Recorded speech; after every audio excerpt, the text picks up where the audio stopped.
तो देखिए ये एक अच्छा क्वेश्चन है आपके पास। इसके बहुत सारे वर्जन होते हैं। क्वालिटेटिव क्वेश्चन यहाँ दिया गया है, बाकी चीज़ें आप सोच सकते हैं जो आपको प्रैक्टिस करने के लिए क्वेश्चंस दिए गए हैं क्लासरूम में। तो देखिए यहाँ पे दो चार्ज Q1 Q2, लेकिन उनके मैग्नीट्यूड्स डिफरेंट हैं। हम लोग देखते हैं कि किसी भी सिंगल स्फीयर पे कितने फोर्सेस लग रहे हैं। इक्विलिब्रियम में सिस्टम तो है, लेकिन कितने फोर्सेस लग रहे हैं।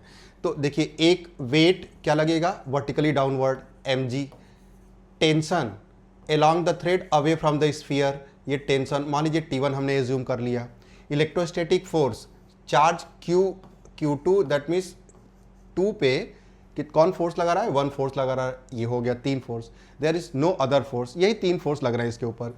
इसी तरह से यहाँ पे अगर आप शो करेंगे तो mg नीचे हो गया, tension along the thread T2 हमने मान लिया, और फोर्स जो Q1 एक्सपीरियंस कर रहा है बाई Q2 जो चार्ज Q2 लगा रहा है, ये हो गया। अब इन फोर्सेस को देखिए, जो F12 है F21 है, हम लोग जानते हैं न्यूटन जो कूलम्ब्स लॉ होता है that follow the Newton third law. इसका मतलब क्या हुआ कि जो F12 F21 फोर्स तो बराबर नहीं होंगे, लेकिन इनके मैग्नीट्यूड बराबर और डायरेक्शन अपोजिट है। मतलब ये एक्शन रिएक्शन पेयर होते हैं, क्योंकि हम लोग एक लाइन जानते हैं कि Coulomb's law follow Newton's third law. इसका मतलब ये मैग्नीट्यूड में इक्वल होंगे। तो ये इनके मैग्नीट्यूड Q1 Q2 के मैग्नीट्यूड कुछ भी होते रहे, लेकिन ये एक दूसरे पर इक्वल और अपोजिट फोर्स लगाएंगे। इसका मतलब F12 F21 क्या है आपका, इक्वल है। चलिए इनको हम लोग F मान ले रहे हैं, है ना, इसको हटा के हम F लिख दे रहे हैं। तो ये हो गया F बराबर फोर्स हो गया। क्योंकि तीनों फोर्स इक्विलिब्रियम में है, इसका मतलब अगर दो फोर्स बराबर है, तीसरा फोर्स भी बराबर हो जाएगा। इसका मतलब यहाँ से हम कंक्लूड कर सकते हैं कि जो T1 है वो भी T2, ये दोनों इक्वल हो गया। तो इसे F एज्यूम किया था, इसे T एज्यूम कर लिया। अब हम लोग इतने कंसेप्ट से जस्टिफाई कर सकते हैं θ1 और θ2 के बारे में। तो अगर आप कंपोनेंट तोड़ लीजिए, यहाँ पे इस तरह से एक वर्टिकल लाइन खींच लेते हैं, ये θ1 है तो ये भी θ1 हो जाएगा। इसी तरह से यहाँ वर्टिकल लाइन ये θ2 है तो ये अल्टरनेट θ2 हो जाएगा। अब देखिए जो T का कंपोनेंट क्या हो गया, T cos θ2, ये बैलेंस कर रहा है mg को। तो यहाँ से आप देखोगे T cos θ2 equals to mg हो जाएगा। एक इक्वेशन आपने ये बना लिया। दूसरा देखिए, अगर यहाँ पे देखा जाए तो जो आपका T बाई T2 T हो गया, तो T cos θ1 ये भी mg को बैलेंस कर रहा है। अब इन दोनों इक्वेशन को देखा जाए, mg को इक्वेट कर दिया जाए, तो यहाँ से आपका आ जाएगा cos θ1 इक्वल्स टू cos θ2। इसका मतलब θ1 इक्वल्स टू θ2। दूसरी बात है, चलिए ये मैथमेटिकल हो गया। दूसरी बात है, आप जस्टिफाई कर सकते थे कि चूंकि तीनों फोर्स यहाँ पे आइडेंटिकल हैं तो एंगल भी बराबर हो जाएगा, क्योंकि सेम नेचर ऑफ फोर्सेस है, same amount of force same direction में लगे हुए हैं। तो यहाँ θ1 θ2 क्या हो जाएगा, इक्वल हो जाएगा। मतलब ऑप्शन आपका कौन सही हो गया, बी सही हो गया। नेक्स्ट क्वेश्चन पे चलते हैं हम लोग, है ना। ठीक है, नेक्स्ट क्वेश्चन पे चलते हैं हम लोग। तो देखिए इस क्वेश्चन में, ये काफ़ी अच्छा क्वेश्चन है, क्वालिटेटिव क्वेश्चन, बहुत अच्छा क्वेश्चन है, आपको एक्सपेरिमेंट करना पड़ेगा। अब देखिए यहाँ पे कहा गया है कि 6 चार्ज रखे गए हैं और 3 निगेटिव हैं और 3 पॉजिटिव हैं, ठीक है। और उनको क्या करना है, vertices regular hexagon forces on Q एट्स, यहाँ पे आपके पास Q चार्ज हो गया और कह रहा है कि double force when only 1 positive charge. अब देखिए दो सिस्टम कह रहा है, मान लीजिए आपका ये रेगुलर हेक्सागन हो गया जो आपका ड्रॉ किया गया है। कहा गया है कि यहाँ पे Q रखें और यहाँ पे कोई चार्ज रख दीजिए, सपोज प्लस रख देते हैं। प्लस रखेंगे तो जाहिर सी बात है ये अवे लगेगा, ये फोर्स F लगेगा, है ना। तो कह रहा है कि बाकी चार्जेस इस तरह से अरेंज करने हैं सो दैट इस F का डबल फोर्स हो जाए। जब ये सारे आप प्लॉट करेंगे, अगर एक एक प्लॉट करते हैं हम लोग, है ना। चलिए पहले जो आंसर है उसकी बात कर लेते हैं। आंसर आपका ये सही है।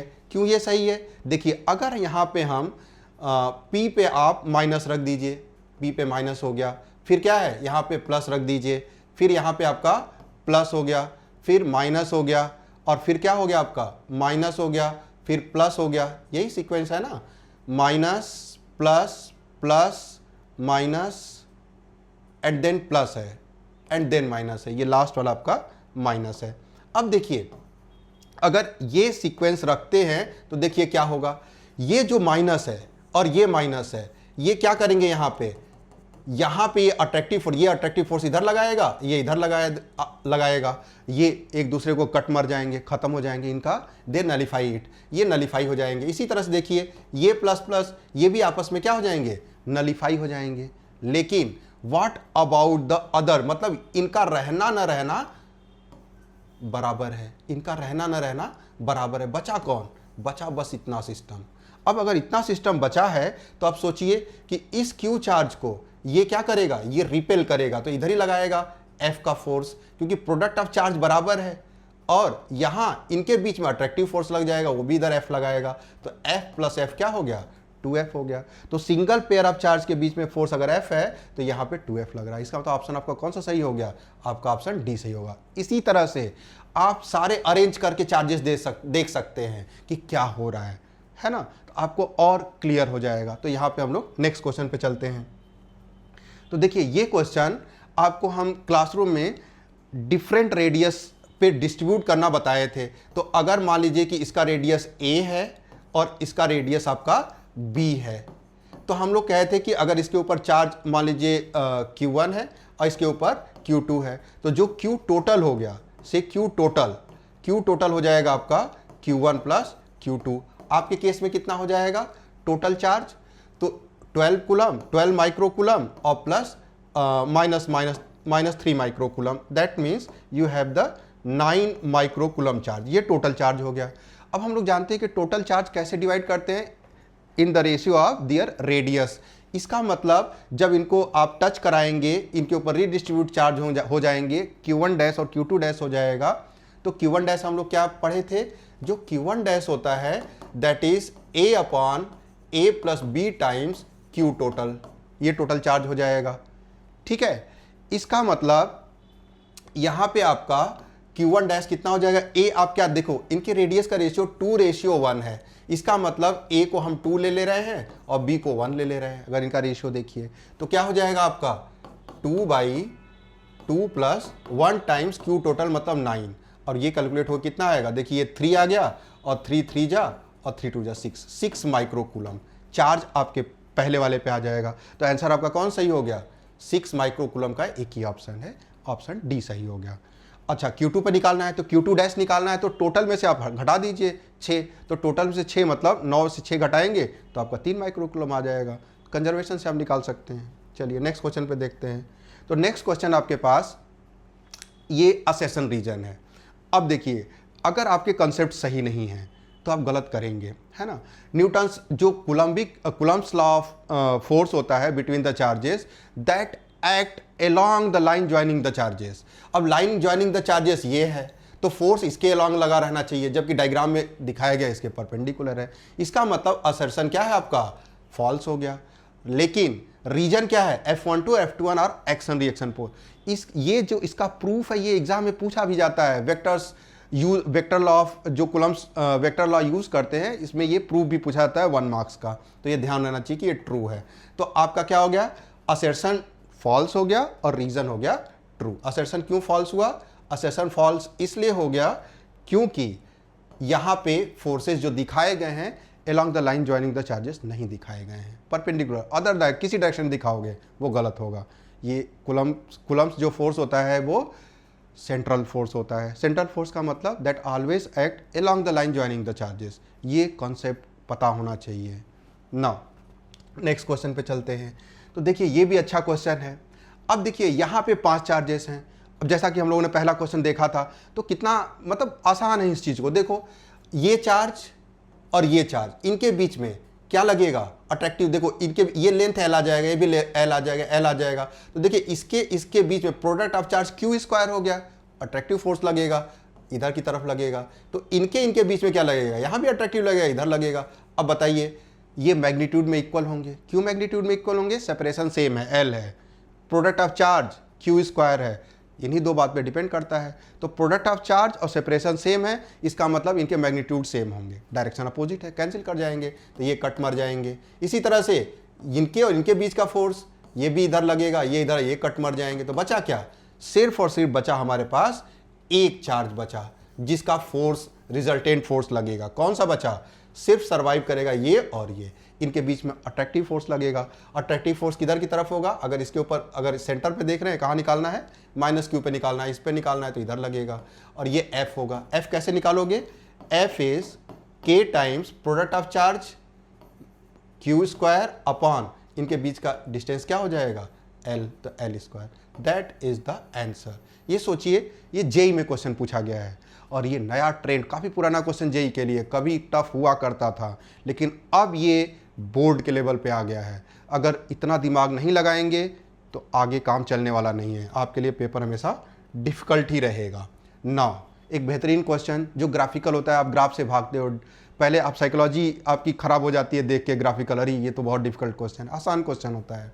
देखिए हम लोग थ्योरी में क्या जानते हैं कि जब भी F versus force, Coulomb's law क्या होता है आपका, F equals to K product of charge Q1 Q2 upon R square होता है।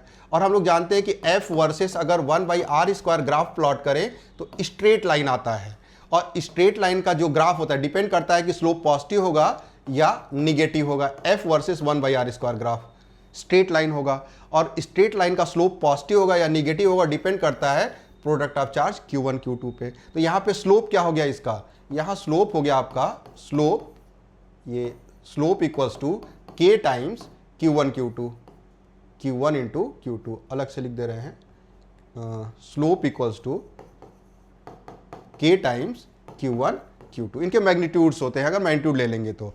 अब देखिए यहाँ पे तो इस लाइन का स्लोप क्या है, स्लोप पॉजिटिव है, तो यहाँ पे जो इस ग्राफ का स्लोप होगा हम लोग कहेंगे पॉजिटिव होगा, इसका स्लोप निगेटिव है ना, तो इसका स्लोप कितना हम कहेंगे K times Q2 Q3 Q2 Q2 Q3 का जो मैग्नीट्यूड है Q2 Q3 अपॉन क्या हो जाएगा इसका स्लोप। तो जो स्लोप है ये proportional to product of charge into K times है, तो ये स्लोप हो गया OB लाइन का upon slope of this line, क्या हो जाएगा प्रोडक्ट ऑफ चार्ज Q1 हो जाएगा और Q3 हो जाएगा, और ये क्या हो जाएगा दैट इज इक्वल्स टू, इसका स्लोप कैसे निकालेंगे, tan थीटा होता है tan 30 लिख देंगे, और नीचे क्या हो जाएगा आपका tan ऊपर 60 डिग्री हो गया। अब देखिए यहाँ से K कैंसिल हो गया, आपका Q3 चला गया यहाँ से, तो जो मॉड ऑफ Q2 है, Q2 का मैग्नीट्यूड और Q1 का मैग्नीट्यूड वो क्या हो गया tan 30 1/√3 होता है, और नीचे आपका √3 हो गया, तो ये आ गया 1/3। ये सेकेंड पार्ट हुआ। लेकिन what about the first part, first part answer कैसे करेंगे, Q1/Q2 पूछा गया है, खैर Q1/Q2 आपका 3 आ जाएगा, अब इसे रेसिप्रोकेट कर दोगे Q1/Q2 आपका 3 हो जाएगा, तो इसका आंसर आ गया 3। नाउ फर्स्ट पार्ट कैसे करेंगे, तो फर्स्ट पार्ट में सोचिए, फर्स्ट पार्ट में आपका क्या है, देखिए इसका स्लोप पॉजिटिव है, स्लोप पॉजिटिव होने का मतलब कि जो Q1 Q2 हैं वो लाइक चार्जेस होंगे क्योंकि स्लोप पॉजिटिव है, और Q1 Q2 लाइक चार्ज हैं जिसमें से Q1 और Q3 क्या होंगे लाइक चार्जेस होंगे, और Q1 Q3 लाइक चार्जेस है जिसमें Q3 निगेटिव दे रखा है, तो Q2 को निगेटिव होना पड़ेगा। इसका मतलब Q1 क्या हो गया, Q1 इज निगेटिव। अब ये देखिए यहाँ पे Q2 और Q3 का स्लोप क्या है, निगेटिव है। निगेटिव होने का मतलब यहाँ पे क्या है, Q1 और Q3 क्या हो जाएंगे, Q2 और Q3 अनलाइक चार्ज हो जाएंगे, और Q2 और Q3 अगर अनलाइक चार्ज हैं जिसमें से Q3 क्या हमारा हो गया निगेटिव है, तो Q2 पॉजिटिव होना पड़ेगा, तो Q2 को पॉजिटिव होना पड़ेगा। तो नेचर ऑफ चार्ज पूछा गया है जिसमें Q1 को हम निगेटिव कहेंगे और Q2 को क्या कहेंगे, पॉजिटिव कहेंगे, तो 1 मार्क्स आपको यहाँ मिल जाएगा और 1 मार्क्स यहाँ मिल जाएगा। That is all about the paper.